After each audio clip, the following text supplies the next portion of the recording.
In this video, I'll share 3 summertime tomato growing tips that actually improve yields. Summer is a time when tomatoes should be putting on lots of growth and beginning to produce their yields.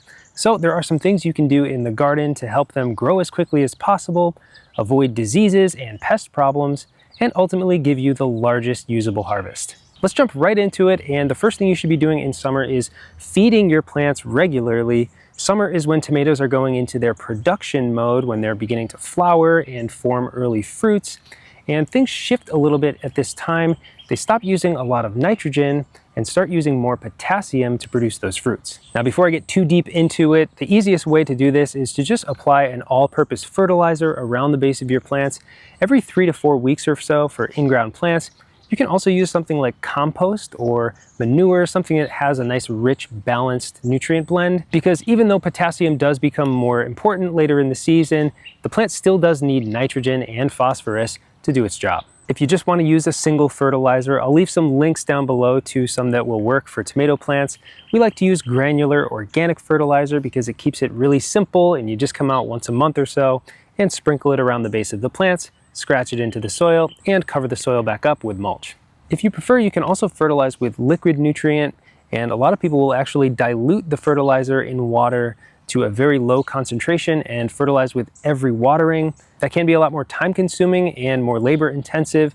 So if you want to keep it simple, you can just do what we do and use granular fertilizer. And the specific needs of your plants do change over time. So as they're going into the summer months and beginning to produce flowers and fruit, they're going to use more potassium. That's actually the nutrient that tomatoes use most overall. It's not nitrogen, it's actually potassium. So you want to make sure that you're not over fertilizing with nitrogen when you're going into the summer months, and that your fertilizer does have plenty of potassium. Now, this is not to say that nitrogen isn't necessary anymore. In fact, the plants are still using lots of nitrogen when they're producing fruits. They're still growing new leaves and branches, so nitrogen is still an important nutrient. So the best way is to just fertilize on a regular schedule.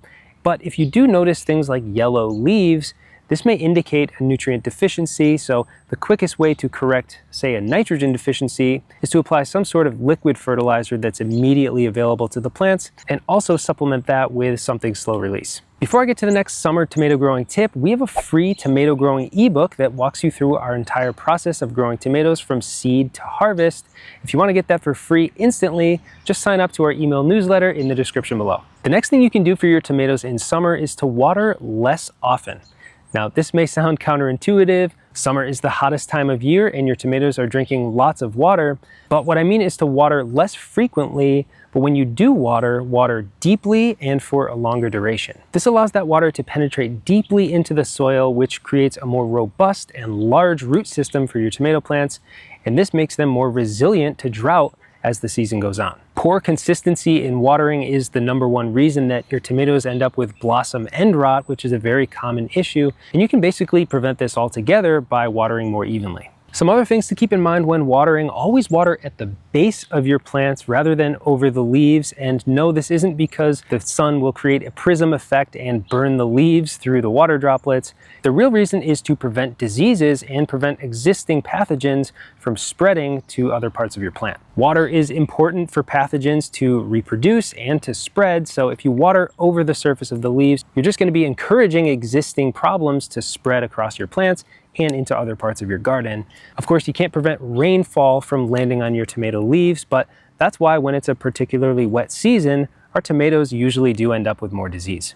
Also, try to water in the early morning. That's when transpiration, or basically sweating of the plants, is at its lowest and the uptake of water and nutrients is at its best. So early morning around 4 to 6 a.m. is usually when farmers and other commercial growers are watering their crops. A couple reasons you might want to adjust your frequency. #1 is if you notice any signs of dehydration, namely wilted leaves. This means your plants need water immediately, and you should adjust your frequency to be a little bit more often going forward. When it's particularly hot, say above 90 degrees Fahrenheit, your tomatoes will use significantly more water. So again, you might need to water more frequently in that scenario. But on the flip side, when you're ready to start harvesting your tomatoes, you may want to actually reduce the frequency of watering slightly by a few days or so. This has been shown to concentrate sugars in the actual fruits, improving their flavor. And lastly, if your tomatoes are almost ready to harvest, they're just starting to turn red, then you should always harvest them before watering, because watering at this time can cause those fruits to split. The last thing you can do in summer for your tomatoes is various types of pruning, and I'll start with one that I always do, which is bottom pruning off the lower foliage. Any of those lower leaves that are touching the soil should be removed as soon as the plants are established. This can prevent soil-borne diseases from entering the plant. Speaking of diseases, throughout the summer, if you notice any particular areas of the plant that show signs of disease or dying back, you should remove those leaves first to avoid them spreading to other parts of the plant.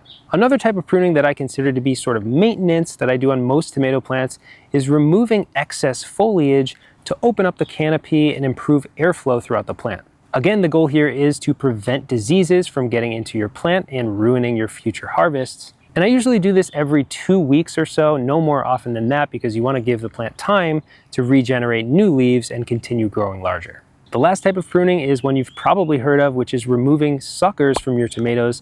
And you really only want to do this in certain scenarios and with certain tomato varieties. For example, if you're growing determinate tomatoes, it's not recommended to remove any of the suckers. You want to let them grow out. You'll get a bigger harvest in the end by leaving them alone. Even if you're growing indeterminate cherry tomatoes like the one you see behind me here, you still don't really need to remove any of the suckers, because those suckers can go on to produce significantly more fruits on your tomato plants. The only situations where you should remove suckers are when you're growing indeterminate large varieties, so globe or slicing tomatoes. You want to remove most, if not all, of the suckers and train a single main stem for each plant, which allows you to space each of those plants closer together and train them up some sort of vertical structure. A few more quick tips for summertime tomato growing. Number one is to keep them upright and supported. Hopefully you already have some sort of cage around your tomatoes, but now is a great time to get some additional support around your plants since they're going to start fruiting and producing those really heavy yields. You want to make sure they stay upright and off the soil. If you live in a very hot climate, you may want to try using shade cloth, which can actually improve the quality of the fruits off of your tomatoes by preventing sun scald on those fruits and also significantly reducing the chances of split tomatoes. If you are going to be pruning off suckers, you can leave some of them to grow 6 or 8 inches long and then propagate those. Tomatoes are one of the easiest plants to propagate. You just take one of those sucker cuttings, put it in some water for 1 or 2 weeks until it starts growing roots, then pop it in some soil, and you have an all-new tomato plant. The only caveat here is that if you don't have a long growing season, that tomato plant may not go on to produce fruits in time, so keep that in mind. And lastly, if it's still early enough in the summer, maybe your plants have been in the ground for 4 to 6 weeks, you can try applying a foliar spray of crushed up aspirin.